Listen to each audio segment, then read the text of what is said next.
জামাত ইসলাম যদি ক্ষমতায় আসে, বাংলাদেশে যে 10টি জিনিস পরিবর্তন হবে, আজকে এই বিষয় নিয়ে আলোচনা করব।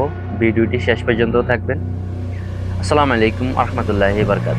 বন্ধুরা, বাংলাদেশ জামাত ইসলাম যদি ক্ষমতায় আসে, 12 তারিখ ফেব্রুয়ারিতে নির্বাচনের পরে যে 10টা জিনিস পরিবর্তন হবে। নাম্বার 1, দুর্নীতি কমে যাবে।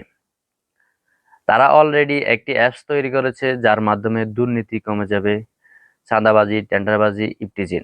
2 নম্বর, মানুষের বাক স্বাধীনতা বহাল থাকবে। মানুষ নির্ভয়ে তাদেরকে প্রশ্ন করতে পারবে যে এই বিষয়ে আপনারা প্রতিশ্রুতি দিয়েছেন, এই বিষয়ে কেন কাজ করেন না। অন্য অন্য দল আসলে মানুষ তাদেরকে প্রশ্ন করতে পারবে না। জামায়াত যদি কোনো সময় কোনো একটি ভুল করে, তাদেরকে যদি আপনারা প্রশ্ন করেন, জামায়াত অতি সুন্দরভাবে আপনাদের প্রশ্ন তারা গ্রহণ করবে। সংখ্যালঘু যারা আছে তাদের নিরাপত্তা থাকবে। বাংলাদেশে এর আগেও দেখা গেছে জামাত ইসলাম সংখ্যালঘুরা তারা বিপদে পড়ার পরে জামাত ইসলাম তাদের পাশে গিয়ে দাঁড়াইছে। পর ধর্ম বিষয় কড়াকড়ি অবস্থানে থাকবে। মাঝে মাঝে দেখা যায় বিভিন্ন লোকে মহানবী হযরত মুহাম্মদ সাল্লাল্লাহু আলাইহি সাল্লামের বিরুদ্ধে নানা ধরনের নানা কুকুটি তারা সবসময় চালে থাকে। তাদেরকে আইনের আওতায় নিয়ে আসা হবে। নম্বর 5, নারীরা স্বাধীনভাবে চলতে পারবে।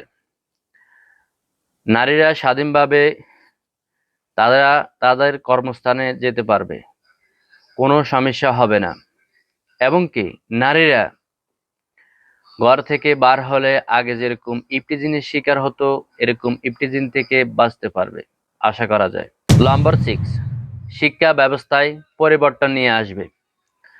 বাংলাদেশে যত সরকারি স্কুল আছে, সকল স্কুল প্রতিষ্ঠানে ইসলামিক শিক্ষা বাধ্যতামূলক থাকবে, এরকম আশা করা যায়। নম্বর 7, বিচার ব্যবস্থা নিয়ে আসবে পরিবর্তন। বিচার ব্যবস্থায় ইসলামিক বিচার ব্যবস্থা হবে, এটা আশা করা যায় তাদের থেকে।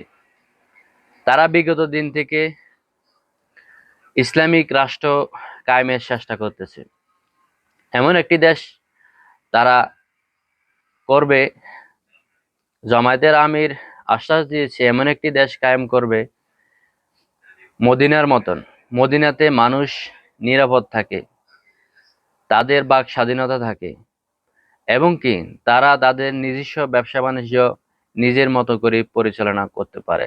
নম্বর 8, অর্থনৈতিক হবে ইসলামিক। অর্থনীতিতে নিয়ে আসবে ইসলামিক সিস্টেম। যারা জাকাত দিচ্ছে না তাদের থেকে জাকাত আদায় করে, যারা গরিব আছে তাদেরকে জাকাত প্রদান করা হবে। এতে বাংলাদেশের সচ্ছলতা ফিরে আসবে। দিন দিন দেখা যাচ্ছে বাংলাদেশের 10% লোক কোটিপতি হচ্ছে আর 90% লোক গরিব থাকছে। এই কারণে তারা ঠিক মতন জাকাত দিচ্ছে না। যদি জাকাত সবার মাঝে সুন্দরভাবে বন্টন করা যায়, তাহলে বাংলাদেশের সচ্ছলতা ফিরে আসবে।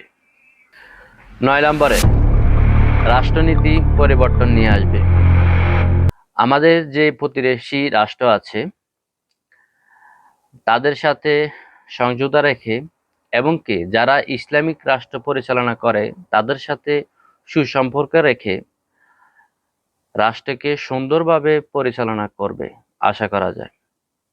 নম্বর 10, মিডিয়া ইসলামিক পরিবর্তন আসবে। বর্তমানে দেখা যাচ্ছে অশ্লীলতা ছড়াচ্ছে মিডিয়া। আরো পরিবর্তন নিয়ে আসবে স্বাস্থ্য ক্ষেত্রে। তারা বলেছে 60 বছরের ঊর্ধ্বে যারা আছে তাদেরকে ফ্রি চিকিৎসা দেওয়া হবে, এবং নবজাতক শিশু যারা আছে 5 বছর পর্যন্ত তাদেরকে ফ্রি চিকিৎসা দেওয়া হবে। আর যারা গর্ভবতী আছে তাদেরকেও ফ্রি চিকিৎসা দেওয়া হবে। আপনার মতামত কমেন্টে জানাতে বলবেন না। সবাই ভালো থাকবেন। আসসালামু আলাইকুম রহমতুল্লাহি বারাকাতুহু।